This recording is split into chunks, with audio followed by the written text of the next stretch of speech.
Shalom HCC Families, Anda sedang menyaksikan Saat Teduh dari Home Community Church edisi hari ini. Mari persiapkan hati dan pikiran saudara untuk bersungguh-sungguh memuji menyembah Tuhan, berdoa, dan mendengarkan firman. Kami berdoa lewat Saat Teduh ini, saudara diberkati dan diubahkan Tuhan. Selamat menyaksikan.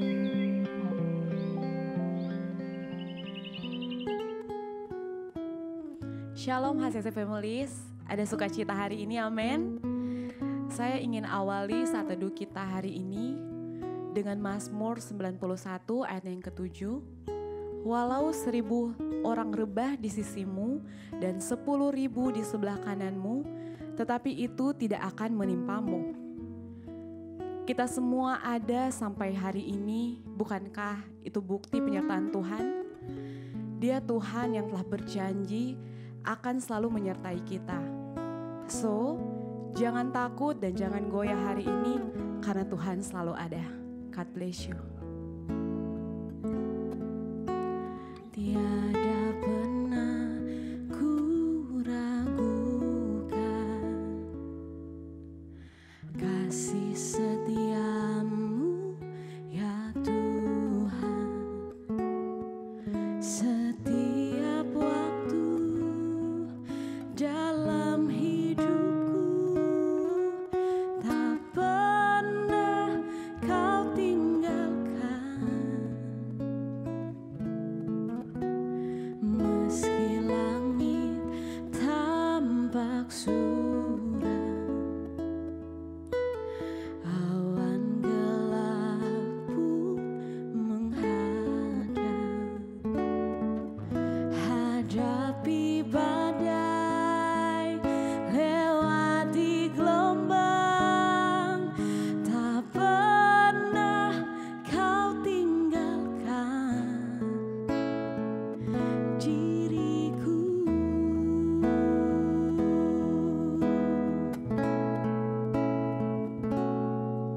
Walau 1000 rebah di sisiku,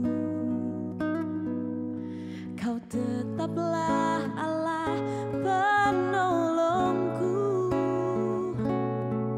Walau 10.000 rebah di kananku, takkan ku goyah sebab Yesus sertaku.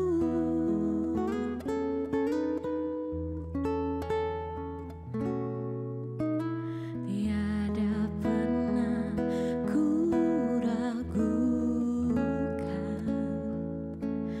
kasih setiamu ya Tuhan. Setiap waktu dalam hidupku tak pernah kau tinggalkan. Meski langit tampak suram, awan gelap pun menghadang. Hadapi badai, lewati gelombang, tak pernah kau tinggalkan diriku.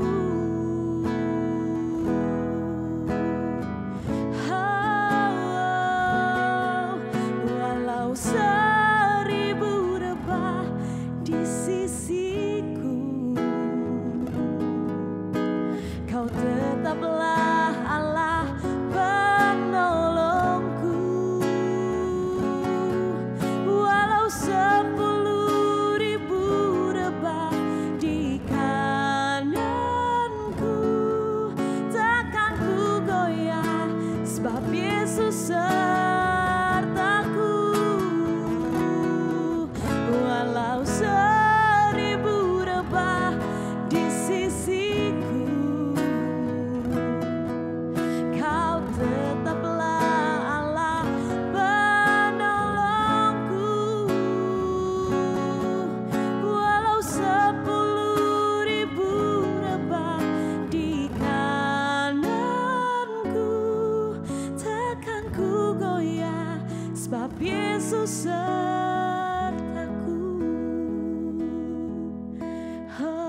tetaplah Allah penolongku. Walau 10.000 rebah di kananku, takkan ku goyah, sebab Yesus sertaku. Walau 1000 rebah di sisiku, Kau tetaplah Allah penolongku. Walau 10.000 rebah di kananku, takkan ku goyah, sebab Yesus sertaku. Takkan ku goyah, sebab Yesus sertaku.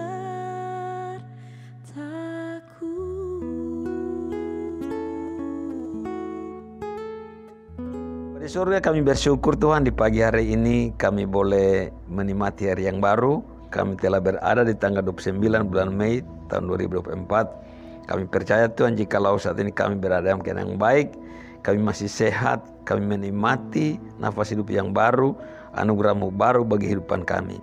Tuhan, sebelum kami melanjutkan pekerjaan kami hari ini, kami datang kepada Tuhan untuk belajar firman Tuhan.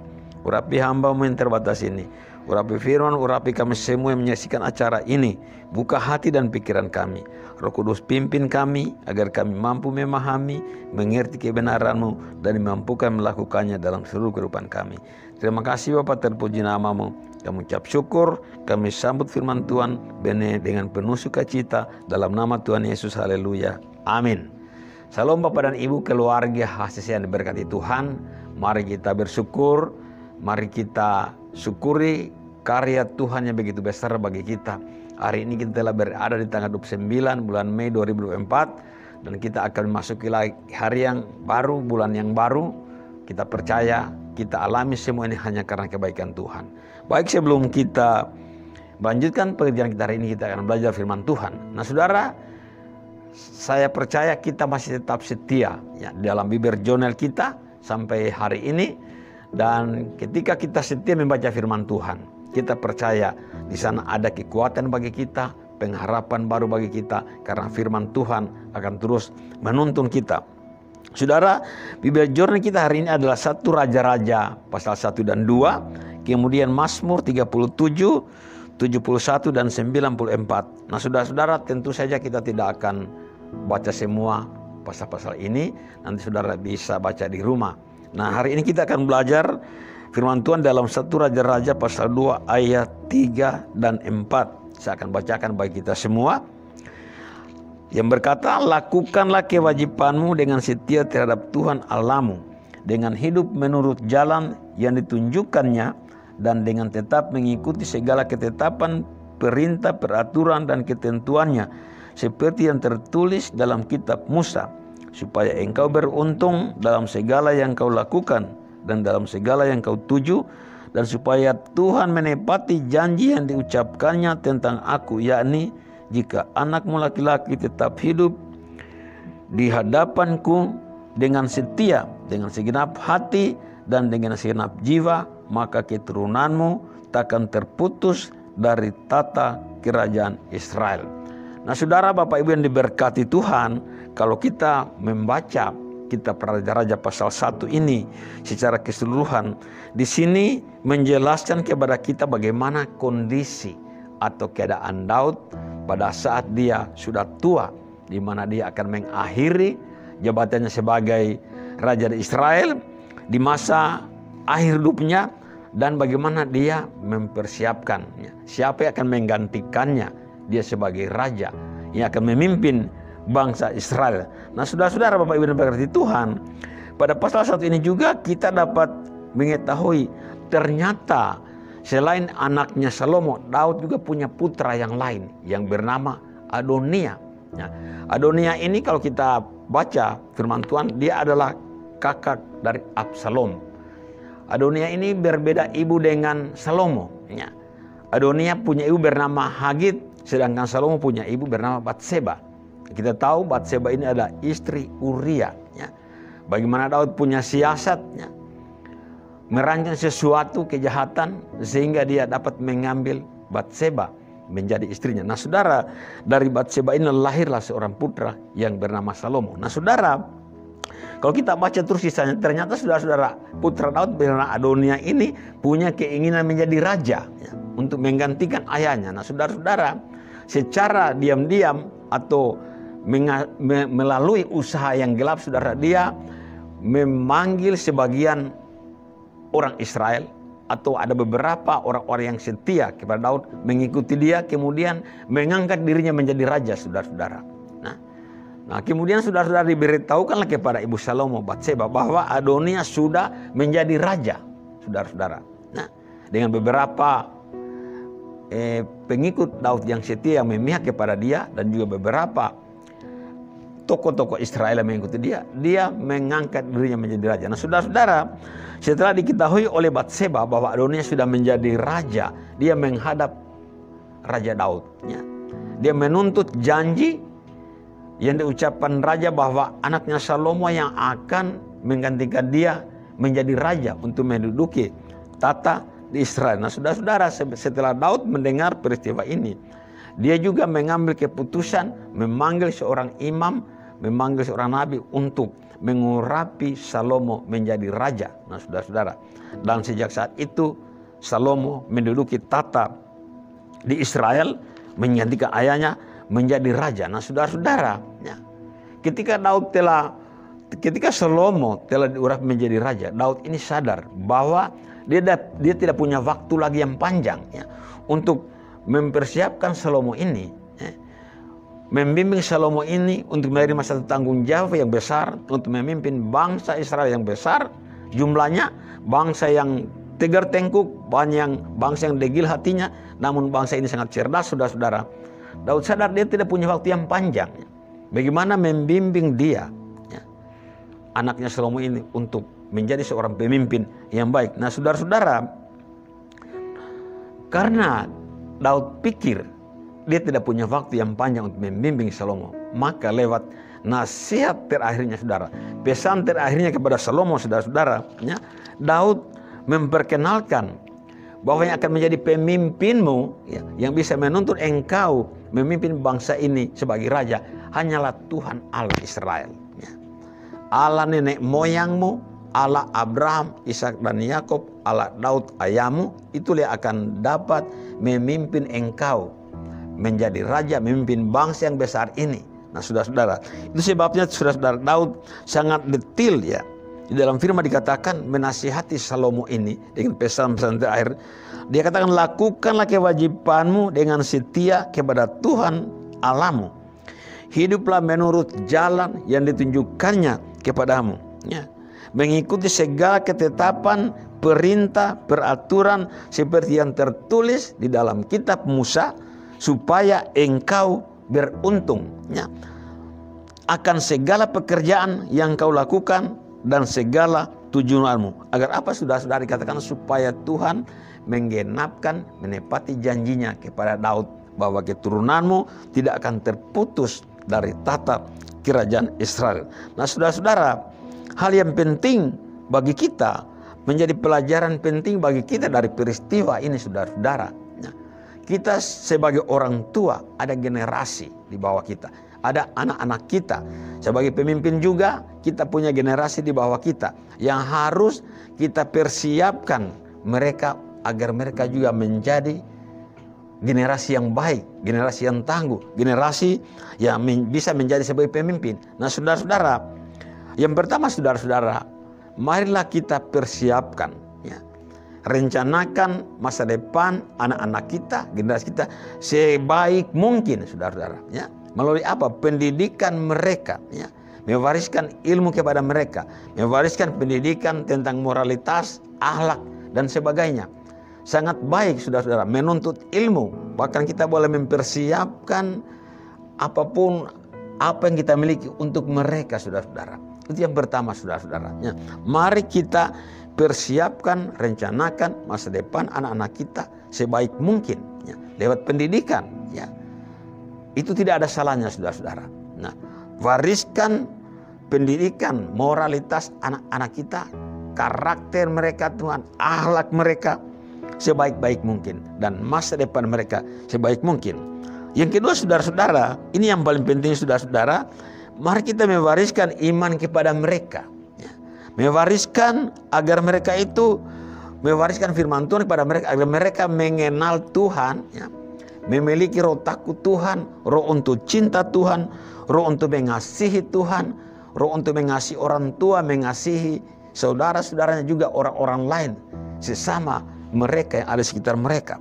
Nah, saudara-saudara, mari kita wariskan firman Tuhan bagi mereka, agar mereka tahu siapa Allah dan berikut taat dan setia kepada firman Tuhan. Nah, hidup menurut kehendak Tuhan. Ini yang paling penting saudara-saudara. Saya beberapa waktu lalu saya memperhatikan, membaca apa yang disampaikan oleh Pastor Yoshua Imam Wahyudi. Dikatakan bahwa ilmu dapat kita miliki, harta dapat kita miliki. Kita boleh belajar ilmu sebaik-baik mungkin.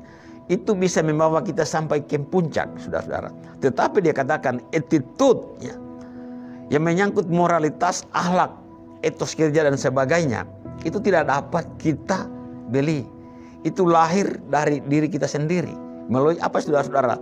Pendidikan terhadap kebenaran firman Tuhan. Sehingga anak-anak kita punya attitude tentang moralitas, etos kerja, komitmen, karakter, itu yang akan membawa kita ke puncak dan membuat kita lama bertahan di sana, saudara-saudara. Oleh sebab itu saudara-saudara, yang terpenting di sini saudara-saudara, kita yang punya generasi, mari kita wariskan iman kepada mereka, firman Tuhan.